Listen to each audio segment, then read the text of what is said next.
Hello, welcome to the last talk of the day. Thank you for coming in. The name of the talk is Your Prototype Matter, Avoiding Technical Debt Early On. When you start a new game and you have a blank slate, you are on a crossroads basically. You, at one hand, want to go fast, make a game as fast as possible, and you really be able to quickly iterate and find the fun formula. But on the other side, you actually laying a groundwork for the journey ahead. And some of the decisions that you make may lead to the happy path, the sunny one, but the others does not. And it's actually really important to make this decision consciously, because then you will be able to weigh the benefits and drawbacks of each of the approaches. There are some architecture decisions that are really important to consider at the very start of the project.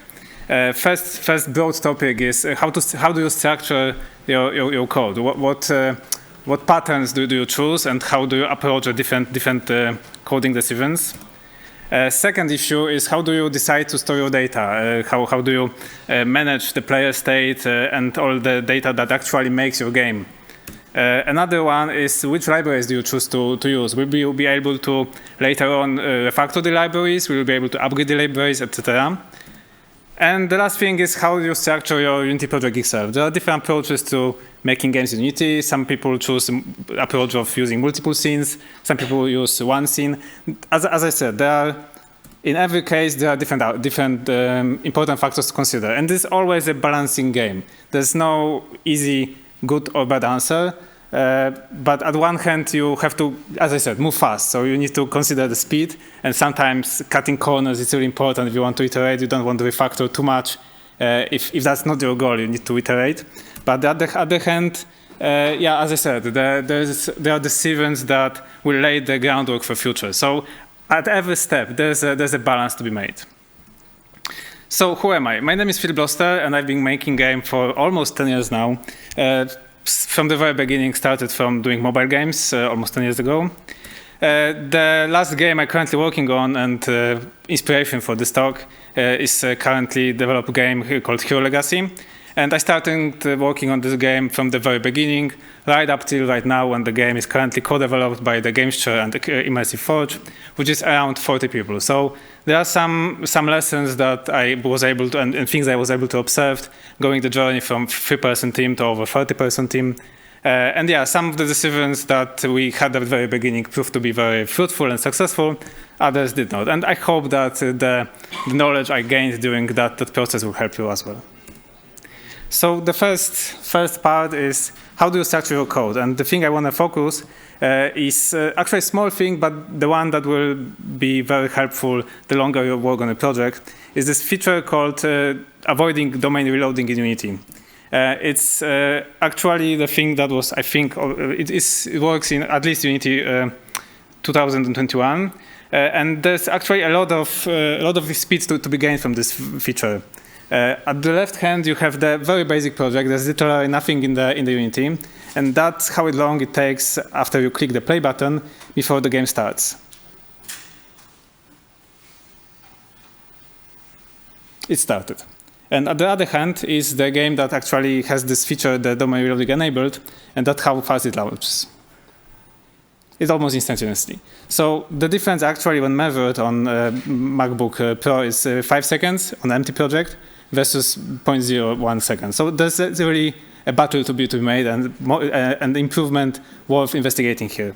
So how do we actually make it work?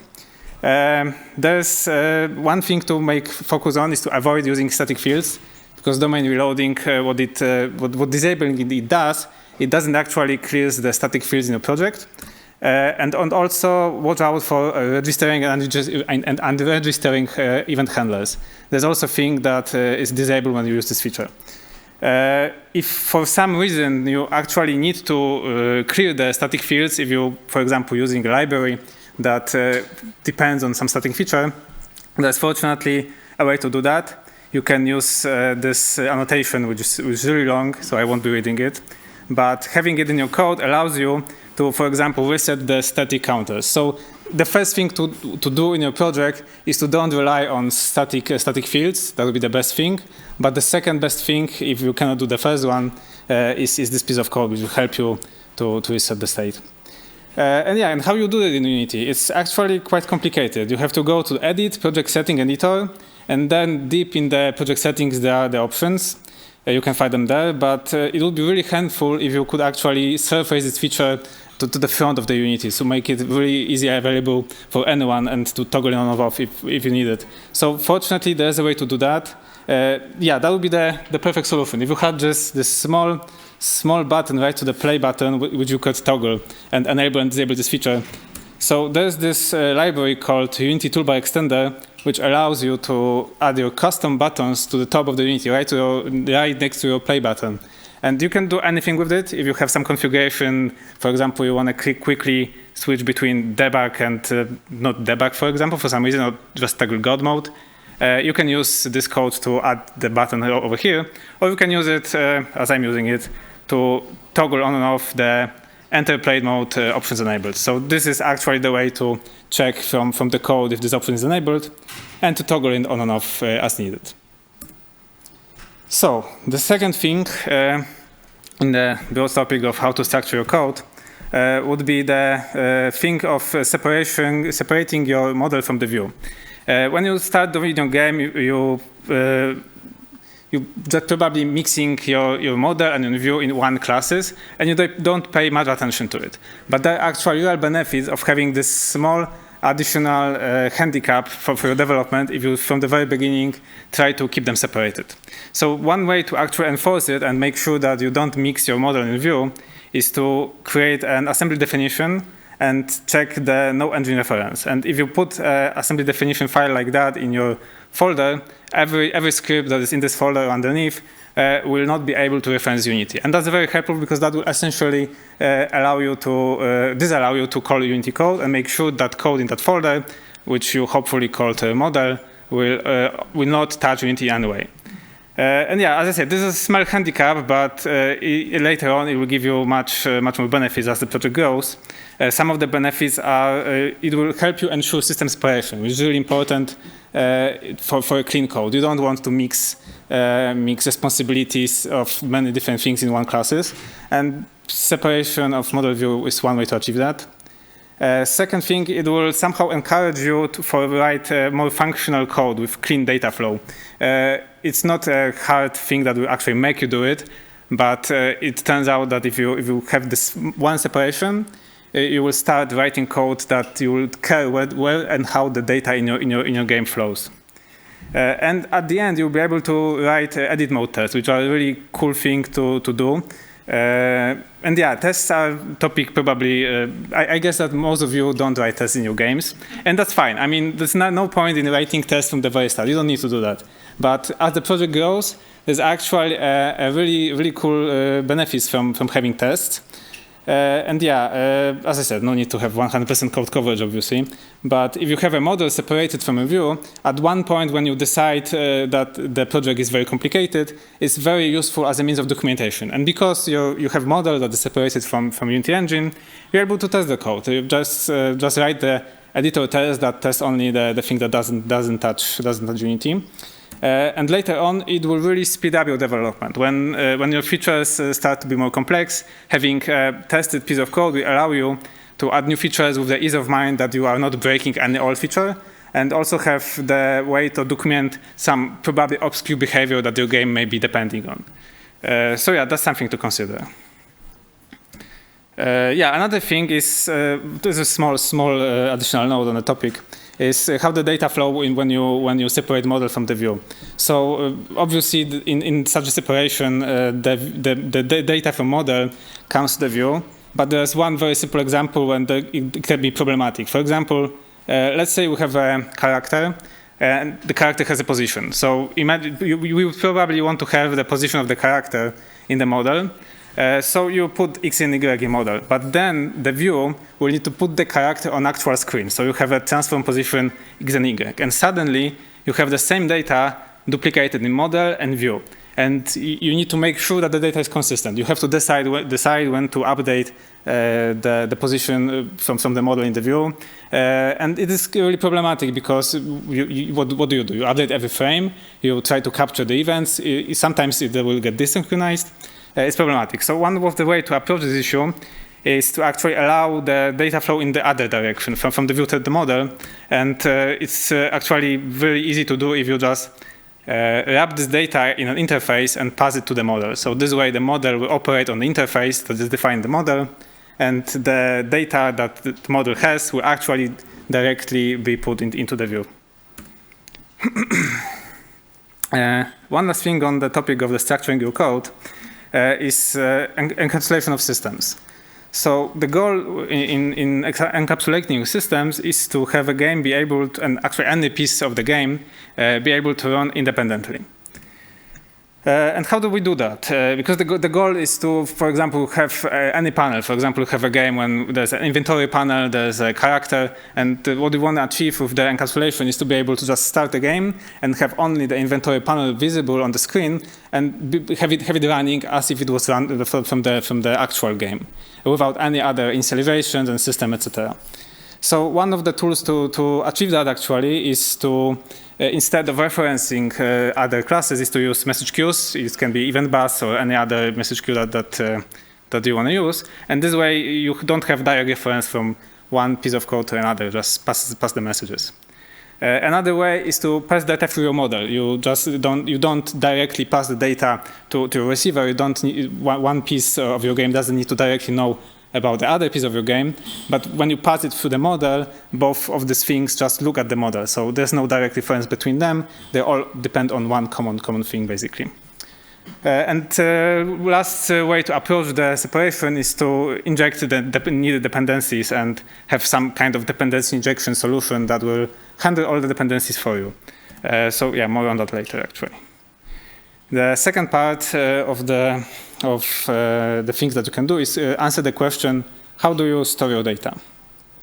So it's really beneficial to identify player state early on. Don't leave saving your game for later. You might start working on a game and then it will turn out at the end that saving your game requires a lot of data. If you just start from the very beginning caring about that, you will quickly identify when there may be a bottleneck, how much data you actually need to be saving. You don't want to end up at the end of development with actual realization that you have to save the whole scene with every object on the game, because if you don't save one position for one tree, the whole game breaks in some cases.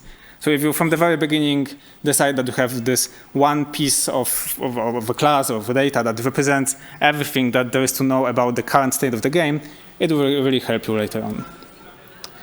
Another thing is to, how to store your data is keeping data in scriptable objects. So scriptable objects are really useful. They're amazing feature in Unity. And a lot of people actually really abuse them. But it's sort of a good thing. But there's a couple of things to know about scriptable objects which made you kind of think that it might not be the best solution for all the cases. But yeah, they are great things, and just to mention, they're very easy to start. You can really have them set up very quickly and configure your game, even if it's running, very fast. When you change the data in the scriptable object, you obviously updates live, so that's really helpful. You can live tweak the speed of your character if it's defined in scriptable object. They are especially powerful when used with the Odin Inspector. It's a plugin on the Unity store, unfortunately paid, but it's basically a standard, I guess, when working with Unity. One especially important part of the Odin Inspector is the inline editor annotation, which allow you to link two scriptable objects together and edit the linked one in the first scriptable object, which is very helpful and allows you for greater flexibility when configuring your scriptable objects. And also another cool approach is using scriptable objects as a variables. So you have the small pieces of scriptable objects which acts as basically data storage with a very small amount of data, and you pass them around. So it's really cool. There's also one cool thing about scriptable objects. For Odin Inspector, there's this tool called Scriptable Object Creator, which allows you to actually don't hassle with creating the name for each of your scriptable object, which you then would need to find on the list when you create them. There's this small window when you add them from the code, and this window will allow you to find and create any scriptable object just by typing its name. But as I say, yeah, with great power comes great responsibility. So what are the pitfalls of scriptable objects? It's the first thing is editor performance. So if you really go nuts with configuring your game data SQL objects, soon you will hit a roadblock and you will just suffer enormously when it comes to editor performance. When you really go overboard and you have, for example, a slower machine, it really goes even that bad to the point when sometimes the scriptable object data doesn't even update when you scroll the list. So you might be seeing all data in your scriptable objects. So it's really cool if you use them in a small capacity, but going crazy on them is not a good idea.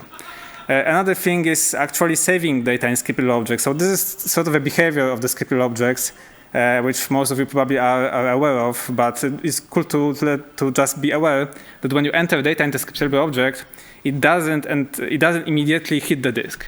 So as you could see, I entered the new data in the scriptable object, and there's nothing to commit. It doesn't save, and there's nothing in the Unity that will actually show you that you have a pending data. So it might be good for you when you're working as a single person on a team, but imagine synchronizing all your developers and all your designers in a project and answer the questions. What? I entered my data and it worked fine the game. Why didn't the change commit to the repository? And it's because you didn't control save the project. And you need to do that every time when you enter new data. And it's really confusing because at first you think you did everything wrong. You enter the data, it's showed in the game, you even played the game with the new data, and you might miss it in the commit basically. So it's one thing to consider in scriptable objects. Another thing to consider is actually the way the scriptable objects are serialized. So imagine you add a new field to the scriptable object. You had scriptable object with just field A, and then you add the field B. So when you do that, it actually still in the file only have a field A. It doesn't have field B, and it only has a new updated field.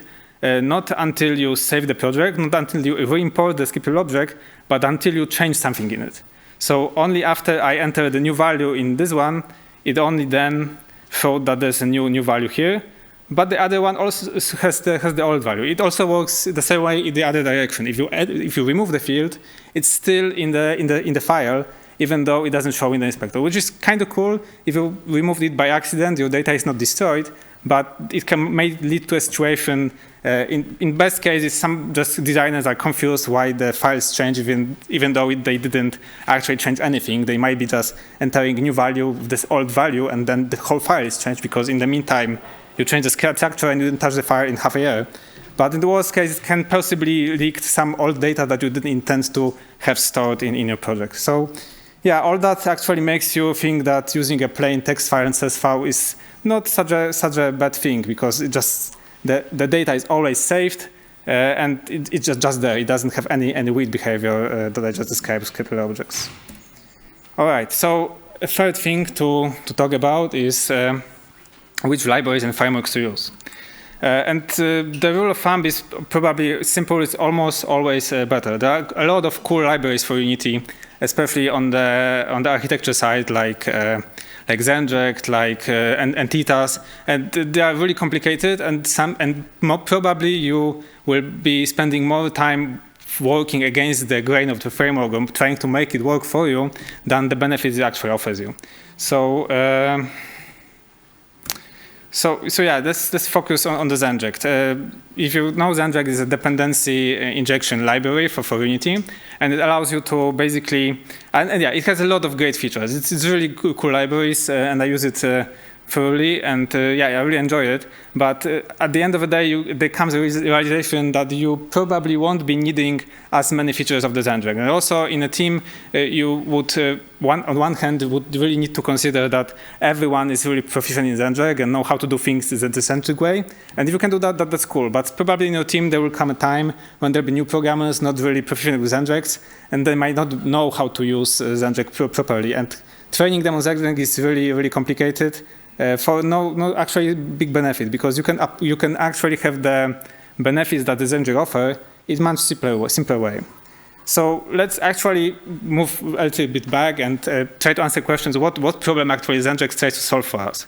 So this is a very simple case when you have a full class on the behavior, and we need this class to have access to some kind of service.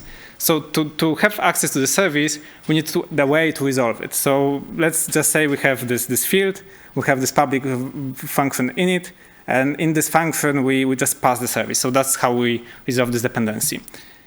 How to do that in Zenject is we have the one installer, which actually tells Zenject whole graph of dependencies and how to resolve them. And then when we need something in our mono behavior, we just use inject annotation. And it magically, through the power of Zenject, just appears here. This service that we previously had to pass into our class in the Zenject example is just inject the entire code. So how to approach that by not using Zenject at all?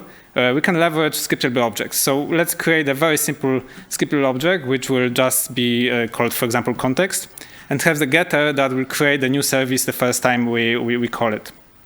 This is an example of lazy initialization, but we can, of course, use not lazy initialization, just create a new service when we want, for example, when we spawn a new scriptable object on the wake, whenever we want, or initialization of the game. And it will basically serve us the same function that the Zenject served us. So we can have context, the scriptable object pass into our mono behavior, and then when we need to access some service, we just call it on context. This would require, of course, for us to manually drag this context for each one of the mono behavior classes that we create, which might be fine if you, for example, need context and we need to have different instances of different providers for different classes. But there's even a simple way to actually use it for dependency injection, which is to just load it for resources. And this way, all this class basically does is inject the context from resources and then use the service. So it basically did exactly the same what the Zenject did for us, but in much more simpler and easy to understand way. That would work easily for our classes that do not extend mono behaviors, but there's almost certainly a need in project to use classes that actually extend mono behaviors and have some kind of presence in the scene. So there's almost always a need, for example, for some kind of manager that we would love to have spawned right at the very beginning of our game, even before the first class started. So there's this, for example, case that we have some prefab on a scene that requires some kind of manager, and this prefab calls this manager on the very first frame on awake. So if it's not initialized on the awake, how do we actually provide it before the scene even is loaded? One way to do that would be to create the script initialization and drag it into the scene and change the code order so that the initialization happens before anything else. But there's actually a better way to do that. And yeah, also we need to have it guaranteed to run every time we start the game, no matter what scene we are. So if we would use this approach of have this code be connected to mono behavior on some game object, we need to have it on every scene that we need to run. If you forget for some reason to add it to a scene and run the game, it would break because we would depend on thing that is not created because it was not in the scene. So to do that, we have actually a way in Unity to write this kind of code. And what it does, it actually has a callback right before the editor enters into the play mode. So it's kind of counterintuitive because we do not wait for the play mode event, but we wait for the exiting the edit mode. And exiting edit mode happens before the play mode, so that's when we want to do our things.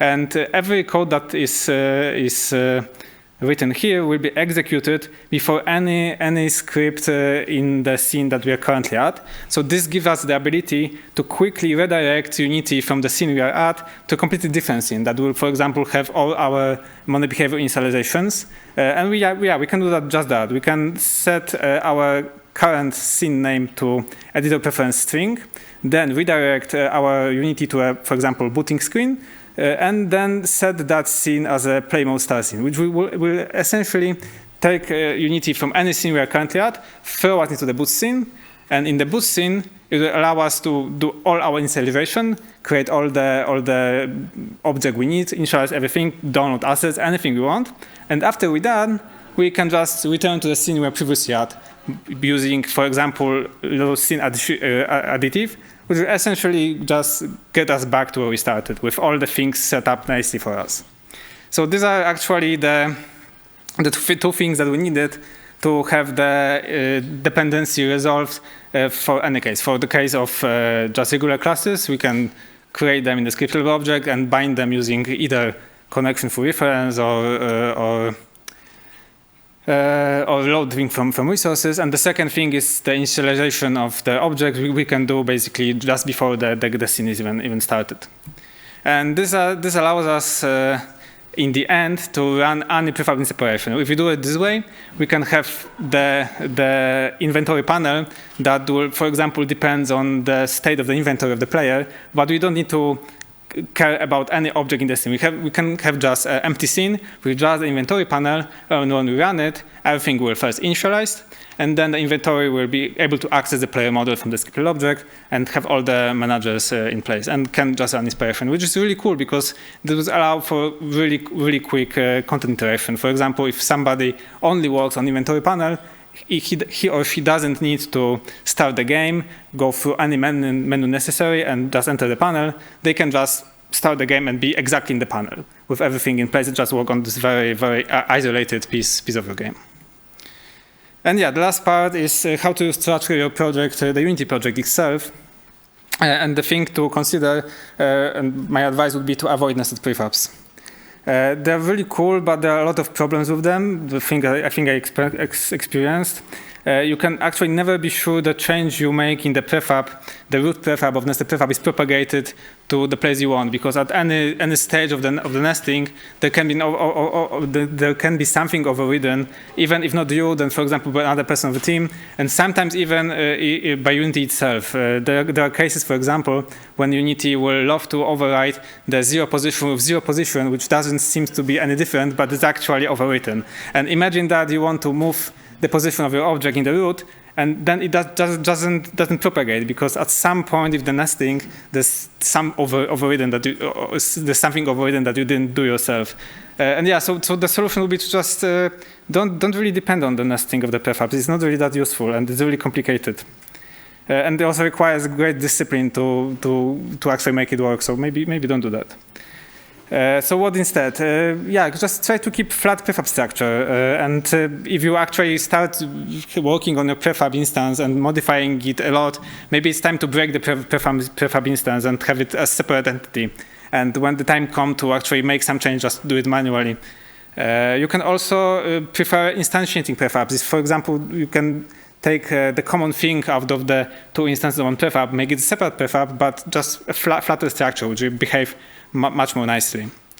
There's also the thing to consider with loading prefabs with scene, because if you put a prefab in a scene and load that scene, you can have some overvision of that prefab in the scene, and it could potentially behave differently than what is in the prefab itself. So if you work on a prefab from the scene and later on you spawn the prefab, the prefab might be different, and it might be kind of confusing to work with as well.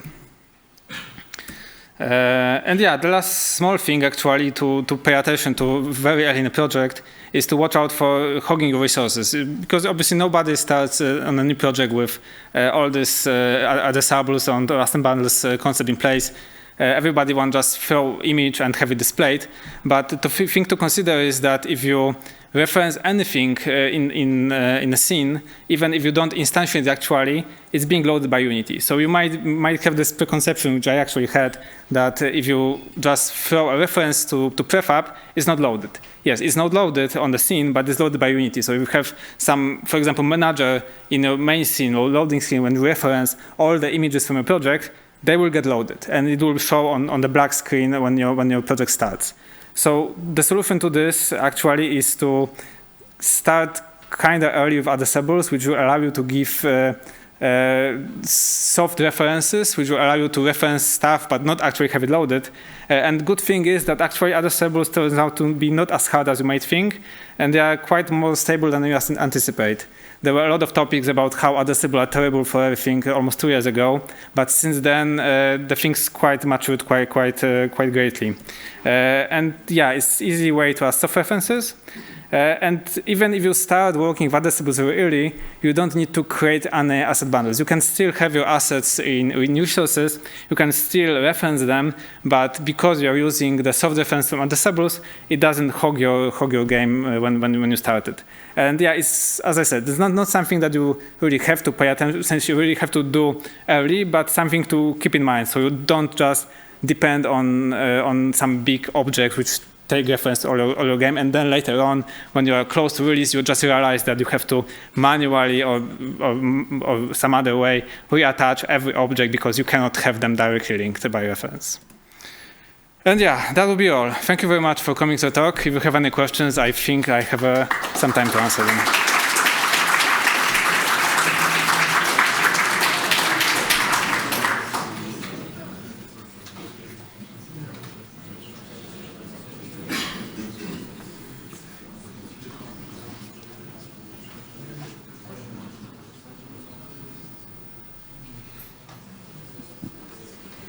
Yeah. Well, great talk, first of all. Yeah.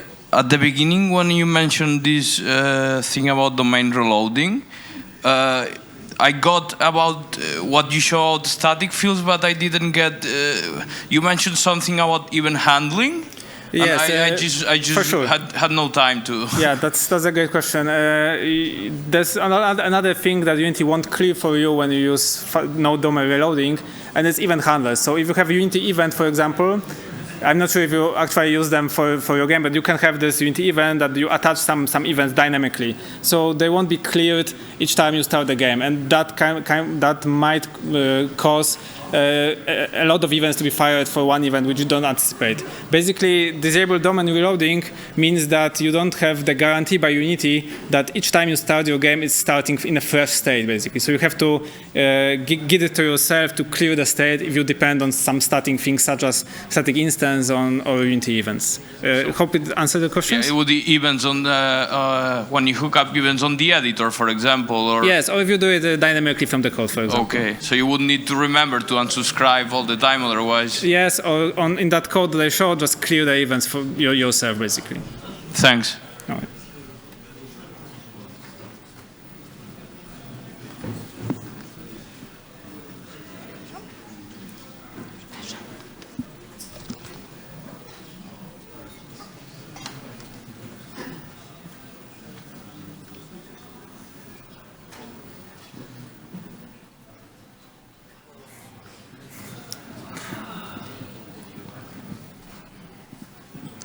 Hello.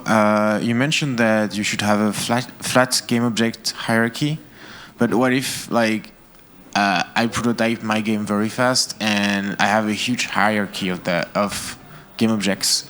How do I what is the alternative? So sorry, could you repeat the question? What is the if I want a flat game object hierarchy, but I didn't have time to think about that, and I have a huge tree of game objects.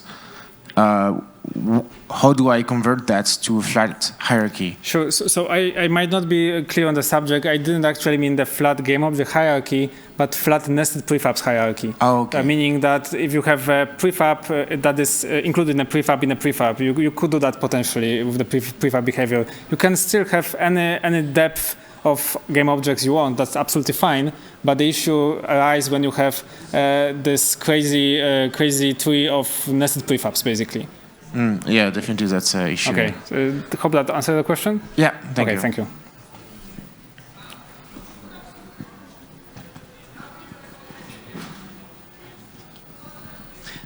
Hi. I wanted to ask you about this dependency injection resources loading. Like, you show us an example of the class that doesn't require anything in a constructor, like just loading a single object. Like, what if this context require other dependencies? Are you able to also load it from resources? For sure, yeah. So that's a great question. Yeah, absolutely. Dependency injections helps you do that because you don't have to think about this whole injection graph, basically. It's being handled for you. You can require any class in any place and it's just being resolved for you.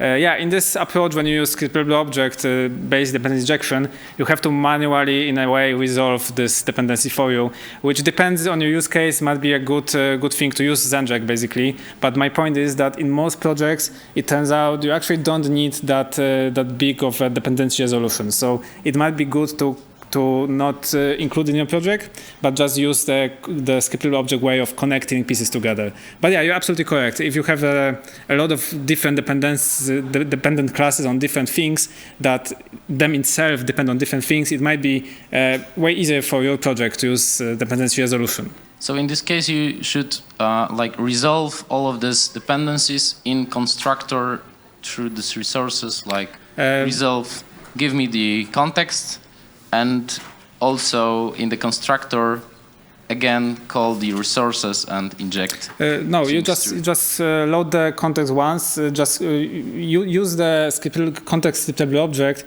as a glue between different parts of your game. It doesn't resolve anything for you. You still, for example, if one piece of your code requires some dependency and they are both using context to resolve each other, it only means that you have to have this kind of context initialization when you create one thing before another and then pass the one thing to another. So you have to have basically manually do that kind of dependency resolution.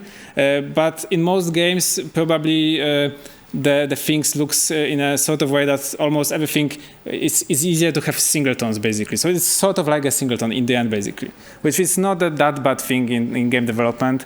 In the end, the downsides of singletons are if you overuse them. But sometimes it's really easy. For example, if every piece of the code have a way to access some common state, for example, player health, right? You want to access player health from almost any piece of your game. So if you would do that anyway, why not just use the scriptable object loaded from context to have it accessed from any part of your code? This way you won't need to find it yourself, reference it, or resolve it in any different way. Yeah, like we are not able to do that because we are creating multiplayer games, so we need our dependency injection works on the server side and web service side. For sure, yeah. So in that case, it absolutely makes sense to use Nginx. This is way more complicated, but yeah, absolutely. In your case, it makes much more sense. So, and also your tests require knowledge about Unity. Like if your dependencies are scriptable objects. That's correct, yes. Okay. Thank you.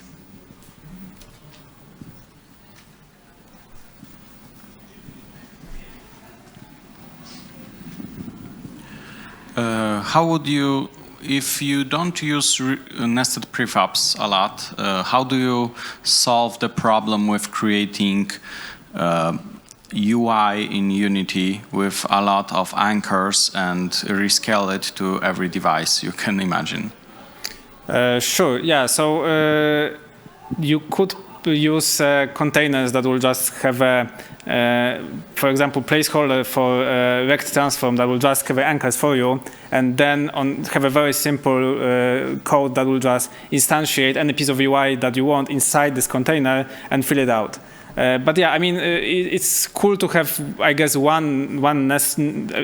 I mean, if you just use the nested prefabs for the problem you have, it's absolutely fine. The thing is that if you start to abuse the system and have a very deep nested structure, it's really a pain in the ass. So yeah, you gave very valid use case for using nested prefabs, but scarcely just for this one aspect, just the aspect of the UI anchors, and only one basically nest of the issue. But still, if you have this kind of UI, you probably are still much better to try to split the complex UI in different components and construct it dynamically using instantiation of the prefabs, because it will probably help you in the end by making small components of the UI that you can reuse later on.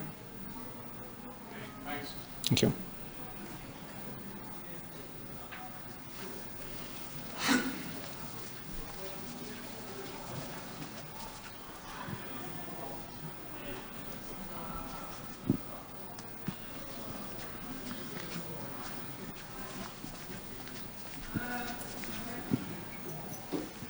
Thanks.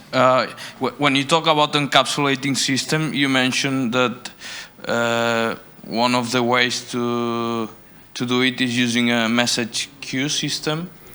Sure. Could you give some example or some? Absolutely. So the message queue is a design pattern, which basically means that you have one message broker to which you send a message.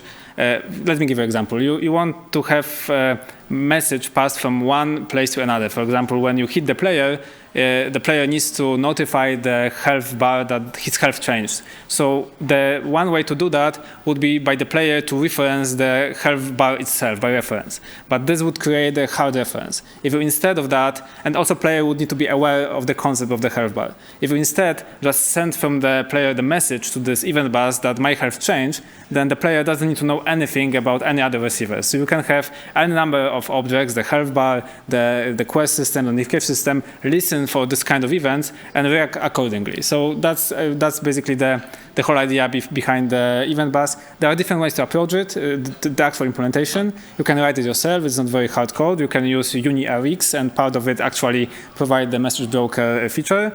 And you can use basically other ways to implement event bus pattern itself. There are different libraries to do that, basically. So, but there is any specific framework for that implements this pattern, or just the conceptual idea of the message? For sure. There are probably different frameworks to do that. I just described the conceptual idea. There are different ways to implement it. The best idea and best framework to use would be actually the one that allows you to subscribe to the event in a weak fashion. Because the problem with subscribing to events, if you have a hard subscription, then you need to unsubscribe when your listener is dead, for example, when the object is destroyed. So the ideal solution would be to have a weak subscription, which will unregister itself, and so you won't need to remember to unregister manually. So I'm not actually sure if I can recommend you any solution out of the box because I'm using something that I wrote myself.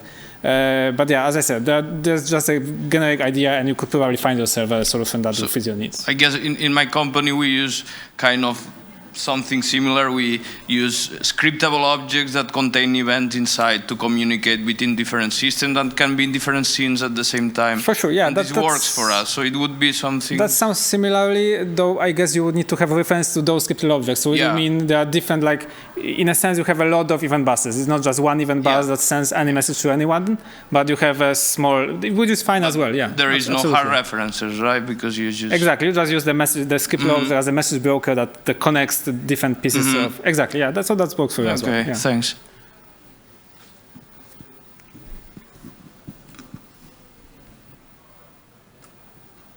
All right, so I guess that concludes it. Thank you very much again for attending the talk, and I hope you guys have been evening.